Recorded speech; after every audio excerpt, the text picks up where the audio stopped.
Isa ang Barangay Santa Lucia, Pasig sa mga grabeng sinalanta ng Bagyong Ondoy. Nung nakapunta ako dito, actually ang tubig hanggang tuhod na lang, kaya tayo nakapasok.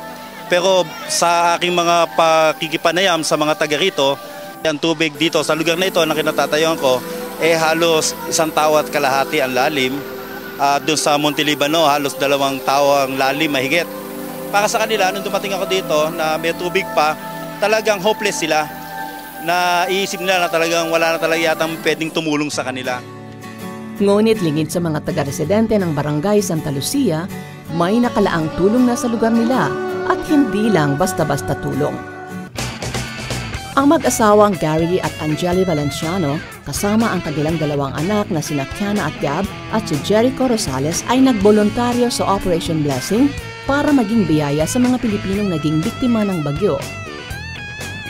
It's always good to help out. It's always sad to know why we have to help out and what causes that. But this is a great reminder to know that, people's hearts are very much alive. Actually, nung kakastorm lang, lumabas kami ng daddy ko and nakita namin yung mga nangyari talaga. Fresh na fresh pa siya nun. So, medyo na-traumatized ako nun. So, I guess right now, I have to focus on what I have to do, which is to give back to the community. It's my first time to help with Operation Blessing. So, it's a good feeling. Ayon naman sa binatang Echo at Gab, ang spirit ng volunteerism ay nakapagpapabago hindi lamang sa mundong ginagalawan nila, ngunit sa mismong puso at pagkatao nila.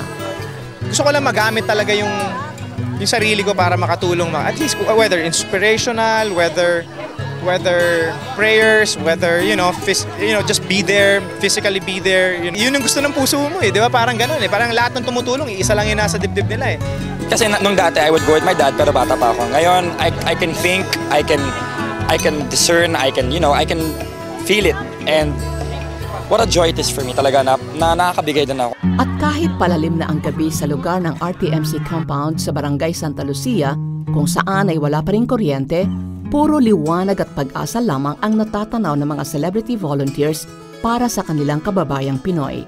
This is the best time, I'm telling you, for the people, this is the best time to trust God. This is the best time to know Him.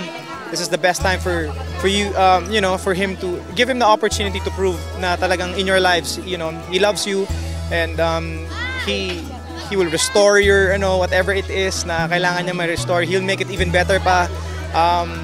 He'll provide, He'll never leave us nor forsake us. All those things, all the good promises He has, ngayon yung mapapatunayan yun. The best thing for me about Operation Blessing is they don't just help physically, but they help spiritually. Become a part of this unifying, this whole nationwide unifying event that unfortunately came about because of a tragedy. But I believe in the end, it's going to produce good fruit in the people that we touched. Simula ng kasagsagan ng Bagyong Ondoy, may 6,000 pamilya na ang natulungan ng Operation Blessing. Ngunit tuloy pa rin ang paghingi ng saklolo ng libo-libo nating kababayang nasalanta ng bagyo. Bagay na lubos na nauunawaan ng ating mga volunteers. Ang dami pang pwedeng gawin. Pwede kang mag-donate, pwede kang magbigay, pwede kang pumunta and just be there, support the people kasi this is the time when the Philippines should unite. For the longest time, I believe the Philippines have been scattered everywhere. We haven't been as spiritually grounded. We haven't been as patriotic as we should be. And right now, this is when we must go. The people you hear behind me, the people you see behind me, they're happy now because an artist was in town.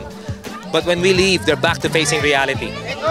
But the reality over and above that is that there are people like you and me willing to go an extra mile or extra miles in order to make life, at least to help them start with their life and to give them hope.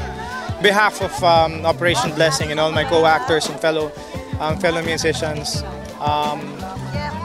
calling out to all Filipino citizens, lahat ng mamamayan ng Pilipinas, kahit po yung kung asawa nyo man taga ibang bansa, kung may mga kamag-anak kayo sa ibang bansa, let them know what the situation is, and yeah, you yourselves can make a difference. Talaga, a lot of people are stranded and trapped, and a lot of them are actually medyo traumatized, and I'm pretty sure that marami pa dyan na halos siguro hindi makapagsalita yung iba or gulat pa rin sa nangyari. Just let them know that you're there. After giving all the goods, after giving food, after giving time, marami pa, compassion and kindness ang kailangan nila, you know, to build this country again. It will take, yes, weeks or months, but God is good, all will be well.